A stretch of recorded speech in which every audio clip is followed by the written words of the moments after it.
On today's episode of You Asked, what to do if the soundbar you have or want to get blocks the bottom of your TV, what's the bestest, biggest TV I would personally buy for $5,000, and what's the best sounding bedroom TV for dialogue clarity. Welcome back, everyone. I'm Caleb Dennison, and this is You Asked, the show where I answer questions you asked in hopes that I can help you and others with similar tech questions. If you have a question for me, TV related or otherwise, it can be any tech question at all, please email it to youasked@digitaltrends.com and we'll see if your question gets picked to be answered on the show. Before we get started, I wanted to come clean about something. I have found that with increasing frequency, I'm scrambling to get this show ready before shooting it, usually on a Monday. That being the case, I figured I would let you know that if you want to increase the likelihood that I answer your question on this show, you might want to just email youasked@digitaltrends.com on Sunday night or Monday morning, or become a member and your question is basically guaranteed to get answered.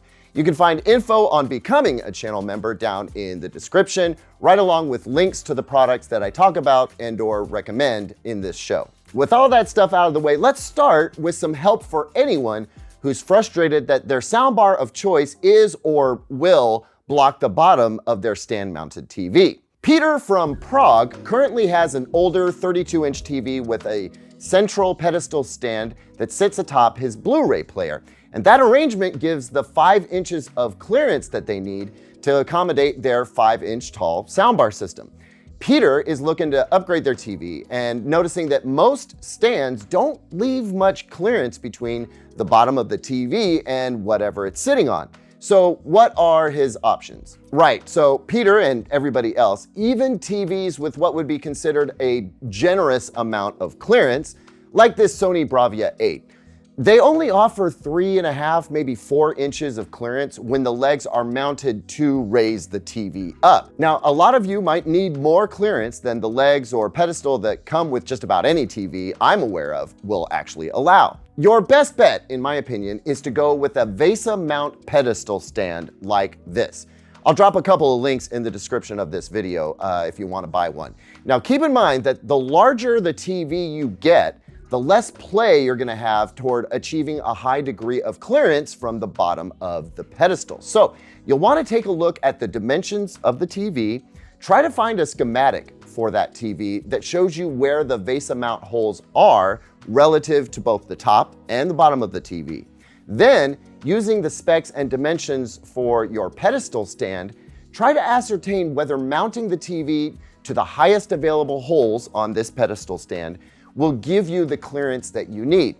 It's a lot of internet searching and math, but that work on the front end could help you avoid the trial and error approach. Of course, best for you to order from a site that has a liberal return or exchange policy, just in case you miscalculate and have to get a different product should you discover that your first choice doesn't work out. Now, you can also get legs like these, which also attach to the VESA mount holes on the back of TVs, but you may find this to be a less flexible option. And Peter, considering you've been using a pedestal stand thus far, I imagine you may want to stick with that. Anyway, I hope this is helpful for anyone who needs more clearance for their TV than what the manufacturers are allowing for these days. This is not the first time I've heard someone saying that they're frustrated their soundbar is blocking the bottom of their TV. And this actually reminds me of another question that I get often and have addressed on recent shows. When is it a good idea to buy the same brand of soundbar as your TV? And this is one of those cases where typically manufacturers try to align their soundbar height with their top TV height so that you don't end up blocking the TV. Pavan from California's beautiful Bay Area writes, say you have about $5,000 to buy a new TV and are only looking for the biggest size that's possible with this budget. What will you buy? 83-inch OLED or 98-inch mini LED? Pavan then goes on to suggest some OLED models and mini LED models that they are interested in and asks basically which big TV would I buy in 2024 for $5,000. Okay, Pavan, hold on a second. You broke your own rule. So which one am I supposed to follow here? I'm playing around just a bit, but I think I gotta call you out here. First thing you say is, what TV would I get if I was only looking for the biggest size possible in this budget? But then in the very next sentence, you're like, would it be this 98-inch TV or this TV that is 15 diagonal inches smaller? That is not fair, but also, I get it. You're having trouble with the conundrum that I point to almost weekly at this point. Within a budget less than, say, $10,000. You can go picture quality over size or size over picture quality. There's just no escaping it. So if I were to stick to your own rule, which you broke, I would say it's the 98-inch mini LED option only, because that is the biggest TV that you can get under $5,000. And between the 98-inch Hisense UX and the 98-inch TCL QM8 that you brought up, honestly, it's almost a coin flip for me. The Hisense UX is a little bit brighter and has a slightly more advanced audio system on board. The TCL is slightly less expensive, but it's also an awesome looking TV. Now, I'm gonna go ahead and say the TCL is the smarter buy, but I have to admit there's a psychological component here, and it makes me wanna wring every nit out of my budget, so I might go Hisense. Knowing myself, I might go Hisense UX in this particular case. And I think that's what you should do. As large as an 83-inch TV is, a 98-inch TV is significantly larger. And I'm telling you, 98-inch TVs are a ridiculous amount of fun. The picture quality on both the Hisense and the TCL is so amazing, I think you should just get the bigger TV. The only reason you should get the OLED instead is because you are exceptionally picky about certain aspects of picture quality, and it's gonna bug you forever if you don't have an OLED. If that's the case, then you should already know you have to get the OLED.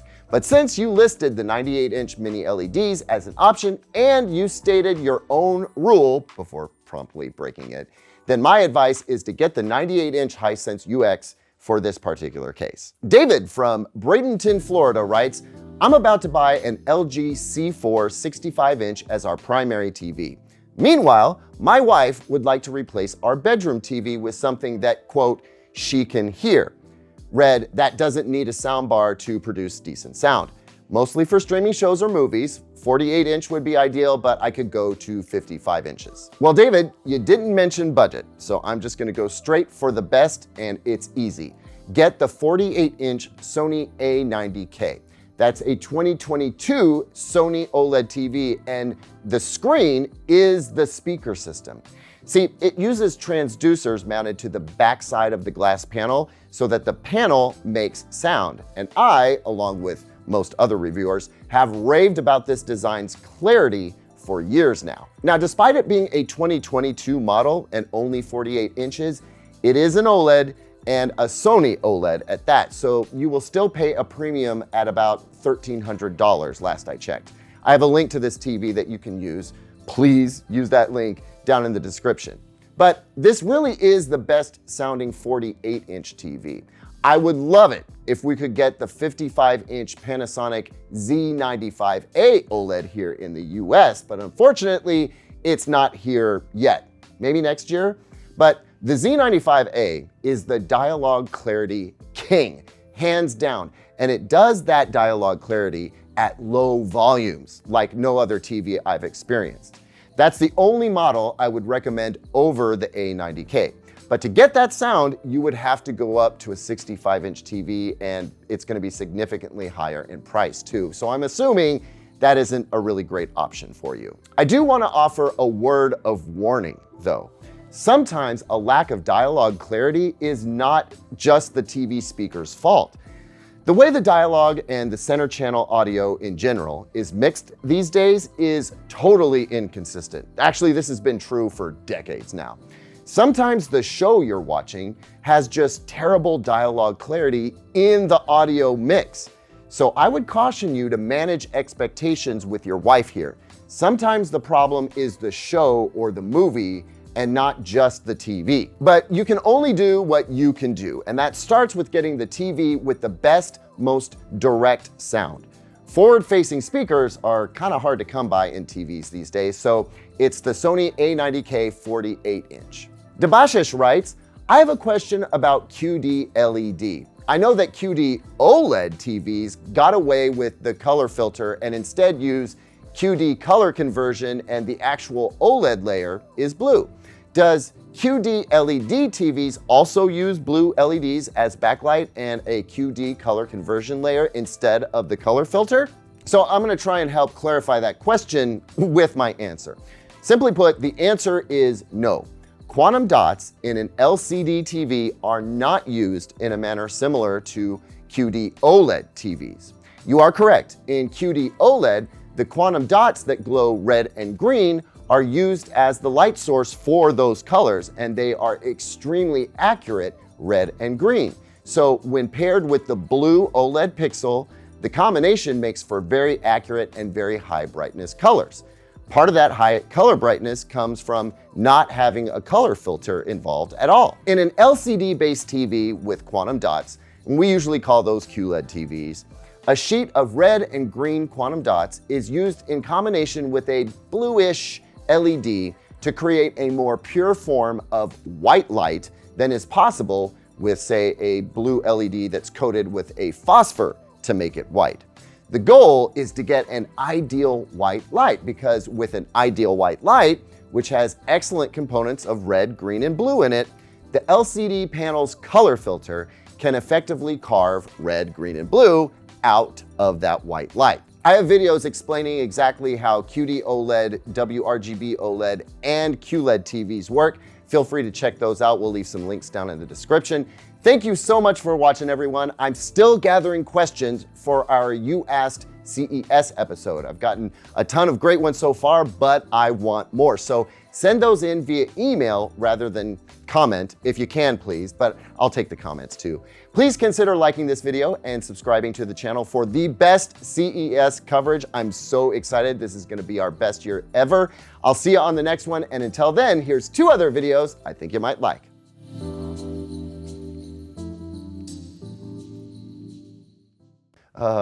That's why this job is so fun.